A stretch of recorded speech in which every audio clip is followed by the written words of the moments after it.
देखिए दोस्तों, अभी जो है बिहार विद्यालय परीक्षा समिति के द्वारा बिहार में जो स्टेट पेपर है उसकी जो है फॉर्म फिल होना स्टार्ट हो गया है 2024 के लिए। क्योंकि आप सभी जानते हैं कि 2 बार जो है स्टेट पेपर भरे जाएंगे, तो प्रथम चरण का जो है यहाँ पे फॉर्म फिल होना स्टार्ट हो गया है। इससे पहले मैंने वीडियो बनाकर आपको जानकारी दे ही दिया था कि क्या क्वालिफिकेशन रखे गए हैं और किस तरह से आप एलिजिबल माने जाएंगे। तो उसको देख लीजिएगा, फिर आप नोटिफिकेशन को पढ़ सकते हैं, तो उसको पढ़ लीजिएगा, आपको समझ में आ जाएगा। तो आज की इस वीडियो में स्टेप बाय स्टेप जो है फॉर्म फिल करके दिखाएंगे कि पेपर 1 और पेपर 2 के लिए आप कैसे फॉर्म को भर पाएंगे। ठीक है, तो प्लीज़ वीडियो में शुरू से अंत तक बने रहिएगा, सारी जानकारी इस वीडियो में उपलब्ध कराई जाएगी। और इस वीडियो से रिलेटेड कोई भी कमेंट होगा तो नीचे आप हमें कमेंट सेक्शन में कमेंट करके पूछ सकते हैं। देखिए, फॉर्म को भरने के लिए सबसे पहले जो है आपको easy2net.com सर्च करना है। फर्स्ट में आपको जो है easy2net.com का ऑफिशियल वेबसाइट देखने को मिलेगा, इसको यहाँ से ओपन कर लेंगे। यहाँ पे आने के बाद आप देखेंगे तो बिहार स्टेट 2024 का जो ऑनलाइन करने का लिंक है आपको यहाँ पे देखने को मिलेगा। हालांकि हमने डिस्क्रिप्शन बॉक्स में उपलब्ध करवा दिया हुआ है। देखिए, सबसे पहले आपको बता दें कि आपका जो फॉर्म है ना 14/12 से शुरू किया गया है और 2 जनवरी 2024 तक जो है फॉर्म को फिल कर सकते हैं। ठीक है, अब यहाँ पे आपको बता दें कि इससे रिलेवेंट जो है जानकारी यहाँ पे दी गई है कि अगर आप केवल पेपर 1 या फिर पेपर 2 के लिए फॉर्म भरना चाहते हैं तो जनरल EWS BC BC को 960 रुपये का पेमेंट करना होगा। SC ST फिजिकली हैंडीकेप्ड को 760 रुपये का पेमेंट करना होगा। लेकिन अगर आप दोनों पेपर के लिए भरना चाहते हैं तो जनरल EWS BC BC को 1440, SC ST फिजिकली हैंडीकेप्ड को 1140 रुपये का पेमेंट करना होगा। आप दोनों पेपर के लिए एलिजिबल हैं तो फॉर्म को भर सकते हैं। पात्रता की हम बात करें तो पेपर 1 अगर आप क्वालिफाई करते हैं तो आप जो है 9 से लेकर 10 तक के टीचर बनेंगे और पेपर 2 क्वालिफाई करेंगे तो 11 से लेकर 12 तक के टीचर बनेंगे। तो इसके लिए अलग अलग जो है क्वालिफिकेशन रखे गए हैं। जैसे कि पेपर 1 की हम बात करें तो अगर आपने बैचलर डिग्री यानी कि स्नातक के साथ साथ B.Ed पास किया हुआ है 50% अंकों के साथ, हालांकि BC BC SC ST को 5% छूट भी मिलता है, तो 45% पर भी लोग फॉर्म को भर पाएंगे। या फिर और भी बहुत सारे क्वालिफिकेशन है, जैसे कि 4 वर्ष का जो आपने BA B.Ed किया हुआ है, BSc B.Ed किया हुआ है, तो भी आप फॉर्म को भर सकते हैं। पेपर 2 की हम बात करें तो अगर आप 50% अंकों के साथ PG किए हुए हैं और साथ ही साथ B.Ed किए हुए हैं तो फॉर्म को भर सकते हैं। SC ST को यहाँ पे और BC BC को इसमें भी 5% का छूट यहाँ पे मिल जाता है। तो यहाँ पे मैंने आपको ऑलमोस्ट सारा जानकारी बता दिया। डिटेल्स में जानने के लिए हमने जो है वीडियो बनाया हुआ, उस वीडियो को देख सकते हैं। एक बार उम्र सीमा की जानकारी आप ले लीजिएगा। कम से कम जो है आपका उम्र जो है 21 साल होना चाहिए, जो कि 1/8/2024 से काउंटिंग किया जाएगा। और जो भी जनरल मेल हैं उनका 37 वर्ष, जनरल फीमेल के लिए 40 वर्ष और मेल फीमेल BC BC के लिए 40 साल और SC ST मेल फीमेल के लिए 42 साल यहाँ पे उम्र रखे गए हैं। ठीक है, इसके अंतर्गत अगर आपका उम्र है तो फॉर्म को भर सकते हैं। डॉक्यूमेंट के रिगार्डिंग भी हमने जानकारी दे दिया हुआ है, चाहे तो चेकआउट कर सकते हैं। यहाँ पे आपको एक ऑप्शन मिलेगा अप्लाई ऑनलाइन, इस पर आपको क्लिक करना है। तो देखेंगे बिहार विद्यालय परीक्षा समिति के द्वारा इसका जो लिंक है उसको एक्टिवेट कर दिया गया है। हालांकि यहाँ भी विज्ञापन जारी किया गया है जिसे डाउनलोड करके आप सभी जानकारी को पढ़ सकते हैं। सबसे पहले क्या करना है कि फॉर्म भरने के लिए आपको जो है रजिस्टर न्यू कैंडिडेट के बटन पर क्लिक करना है। यहाँ पे जो है कैंडिडेट का फुल नेम लिखना है जो भी उसके मैट्रिक के सर्टिफिकेट पे है, फिर उसका कंफर्म नाम सेम लिख देना है। यहाँ पे मेल ID मोबाइल नंबर जो कि सही ढंग से फिल करना है क्योंकि इसका काम लगेगा, OTP आता है। फिर एक पासवर्ड आपको बताना है, उसी पासवर्ड को कंफर्म करना है और रजिस्टर के बटन पर क्लिक करना है। अब जैसे ही रजिस्टर के बटन पर क्लिक करेंगे तो आपके नंबर पे एक OTP जाएगा, OTP को डालेंगे, उसके बाद रजिस्टर के बटन पर क्लिक करेंगे तो इस तरह से आपका जो रजिस्ट्रेशन है कंप्लीट हो जाएगा। तो यहाँ पे आपको जो है मोबाइल नंबर जो भी आपने दिया हुआ है उसको डालेंगे, आपने जो भी पासवर्ड बनाया हुआ है उस पासवर्ड को यहाँ पे डालेंगे, फिर यहाँ पे लॉगिन के बटन पर क्लिक करेंगे। देखिए, जैसे ही आप लॉगिन करेंगे तो सबसे पहले तो बताया जाएगा कि सभी अभ्यर्थियों को सूचित किया जाता है कि पेमेंट करने से पहले अपने भरे हुए एप्लीकेशन फॉर्म को ध्यानपूर्वक जांच कर ले और किसी प्रकार की त्रुटि है तो उसको सुधार कर ले, क्योंकि पेमेंट करने के बाद आपको जो है सुधार करने का मौका नहीं मिलेगा। ठीक है, तो इन बातों को ध्यान रखेंगे। ओके करेंगे। अब यहाँ पे देख सकते हैं कि रजिस्ट्रेशन फॉर्म आपके सामने खुल जाएगा, जहाँ पे अगर आप केवल पेपर 1 के लिए भरना चाहते हैं 9 to 10 क्लास टीचर के लिए तो आप इसको टिक कर सकते हैं। ओनली आप पेपर 2 के लिए भरना चाहते हैं 11 से 12 टीचर के लिए तो आप इसको टिक कर सकते हैं। लेकिन दोनों पेपर के लिए भरना चाहते हैं तो आप इसको चूज कर सकते हैं। चलिए, मैं दोनों पेपर के लिए भरना चाहता हूं तो मैं यहाँ पे इसको चूज करूंगा। फिर यहाँ पे अगर आपका बिहार स्कूल एग्जामिनेशन बोर्ड का यूनिक ID नंबर है तो आप यहाँ पे डालेंगे। हालांकि मैंडेटरी नहीं है, जहाँ भी स्टार लगा हुआ है उसको भरना है, जहाँ नहीं लगा हुआ उसको आप छोड़ भी सकते हैं। ठीक है, तो यहाँ पे अगर है तो भरिएगा, नहीं तो उसको छोड़ सकते हैं। उसके बाद यहाँ पे डिस्ट्रिक्ट का सिलेक्शन करना है।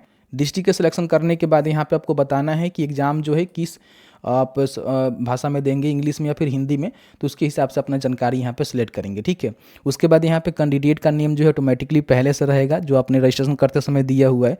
फिर यहाँ पे मदर का नेम, और मदर का नेम जो है फिर से आपको कंफर्म कर देना है, जिस तरह से लिखेंगे उस तरह से फिर यहाँ पे टाइप कर देंगे कि इसमें किसी प्रकार की कोई मिस्टेक ना हो। फादर का नेम डालेंगे और फादर का नेम कंफर्म करेंगे।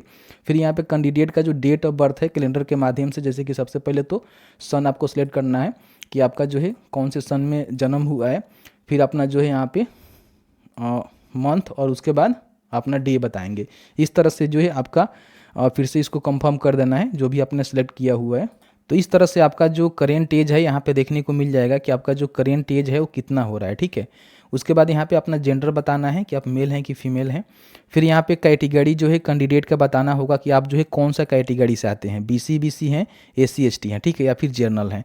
तो जो भी कैटेगरी से हैं उस कैटेगरी को सिलेक्ट करेंगे, फिर इसको कंफर्म करेंगे कि हाँ हम इस कैटेगरी से हैं, तो यहाँ पे आपको कंफर्म करना होगा। ध्यान रखिएगा अगर आप बीसीबी से आते हैं तो आपको जो है नॉन क्रीमी देना होगा जो कि बिहार सरकार के अंतर्गत बना होना चाहिए। एससी एसटी से आते हैं तो आपको सर्टिफिकेट देना होगा, कास्ट सर्टिफिकेट। और जनरल में आई थिंक अगर आप ईडब्ल्यूएस से आएंगे तो आपको देना होगा, अन्यथा आप यहाँ पे नहीं देंगे कोई भी प्रॉब्लम नहीं होगा। ठीक है, उसके बाद यहाँ पे कैटेगरी सर्टिफिकेट में अगर आप बीसी हैं तो अपना नॉन क्रीमिलियर यहाँ पे अपलोड करेंगे, और एससी एसटी हैं तो अपना जो है कास्ट सर्टिफिकेट यहाँ पे अपलोड करेंगे। ध्यान रखेंगे जो महिला होगी उनका जो कास्ट सर्टिफिकेट या फिर एनसीएल है उनके जो मायके होता है ना, पिता के एड्रेस से और पिता के नाम से इशू होना चाहिए, पति के नाम से नहीं। ध्यान रखिएगा, शादीशुदा महिलाओं के लिए हम कह रहे हैं। ठीक है, उसके बाद अपना नेशनलिटी बताना है तो इंडियन ही रहेगा।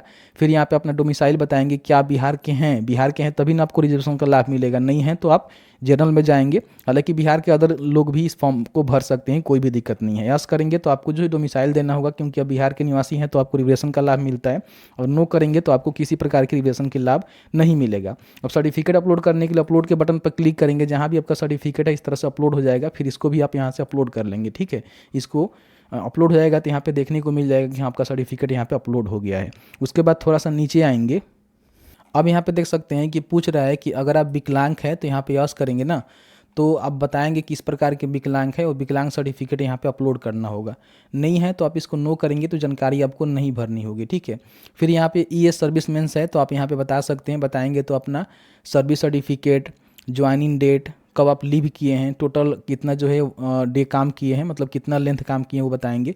नहीं है तो यहाँ पे नो कर देंगे। ठीक है, अब यहाँ पे अपना जो है क्वालिफिकेशन इन्फॉर्मेशन डालनी है, जिसमें सबसे पहले तो आपको matric, intermediate, graduation, post graduation, BEd और अदर कोई भी आपने क्वालिफिकेशन आप डाले हुए हैं, मतलब कि डालना चाहते हैं तो डाल सकते हैं।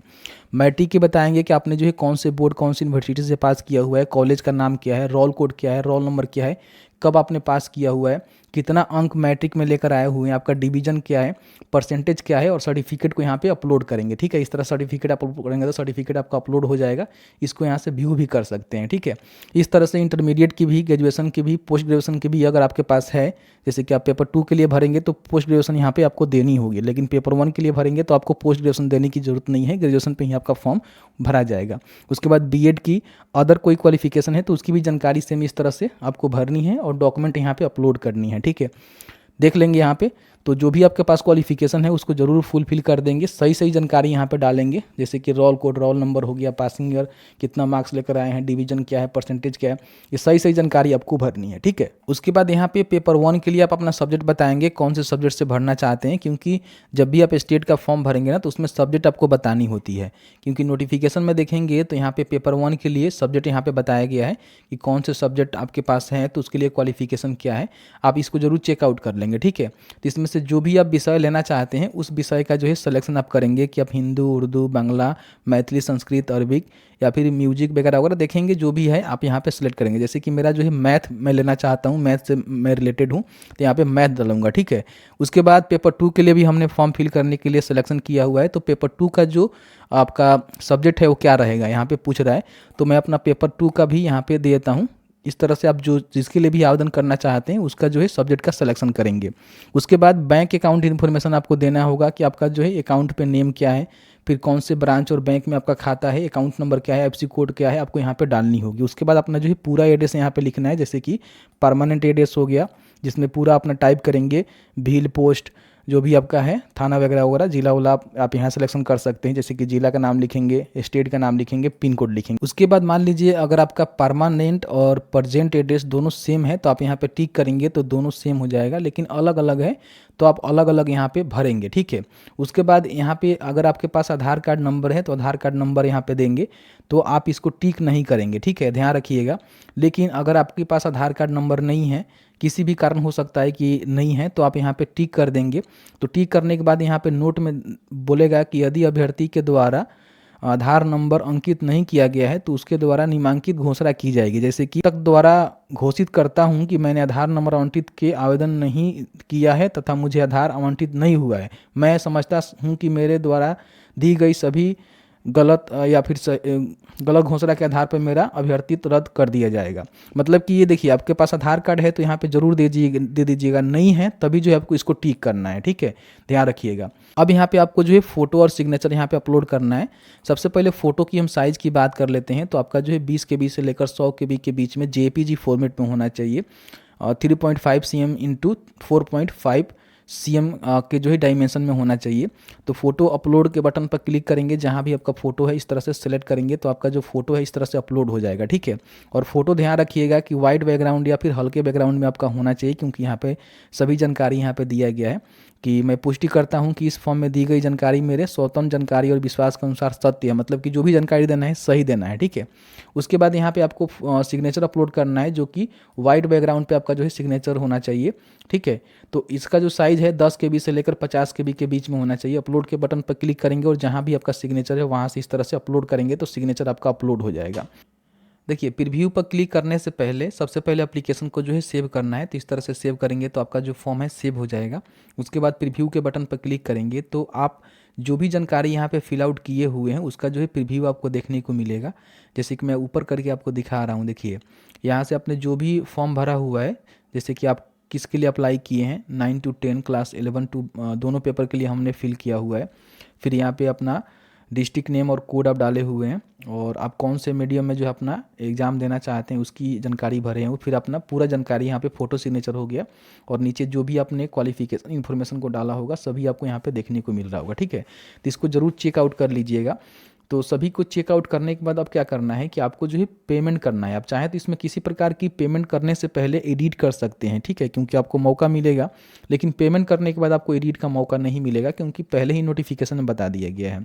और टोटल अमाउंट आपको कितना पेमेंट करना है, 14 से 40 रुपये, क्योंकि दोनों पेपर के लिए हम फॉर्म भर रहे हैं तो यहाँ पर 14 से 40 रुपये का पेमेंट करना होगा, ठीक है। तो अब एडिट करना है किसी प्रकार की तो एडिट कर लीजिएगा, प्रिंट करना है तो प्रिंट कर सकते हैं।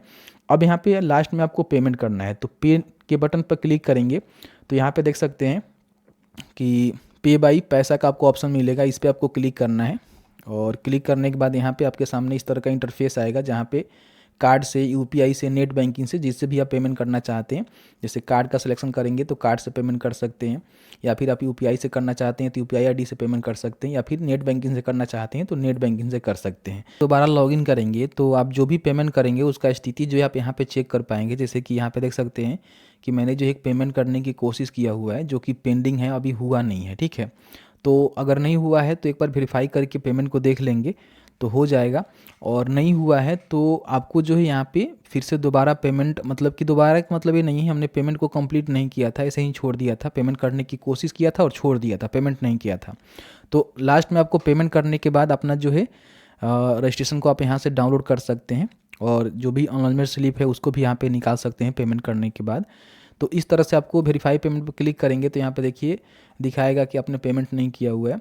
तो आप जो है यहाँ पे फिर से दोबारा पेमेंट करेंगे और उसके बाद अपने रजिस्ट्रेशन फॉर्म को डाउनलोड कर लेंगे और अनलॉजमेंट रिसीप्ट को भी निकाल लेंगे। इस तरह से जो है फॉर्म को आपको फिल आउट करना है। तो जैसे कि आपने देखा कि मैंने जो है बिहार का जो स्टेट पेपर है, पेपर 1 और पेपर 2 किस तरह से भर सकते हैं, मैंने ऑलमोस्ट आपको सारा जानकारी बता दिया है। फिर भी आपके मन में किसी प्रकार कोई सवाल होगा इस वीडियो से रिलेटेड तो आप हमें कमेंट सेक्शन में कमेंट करके पूछ सकते हैं।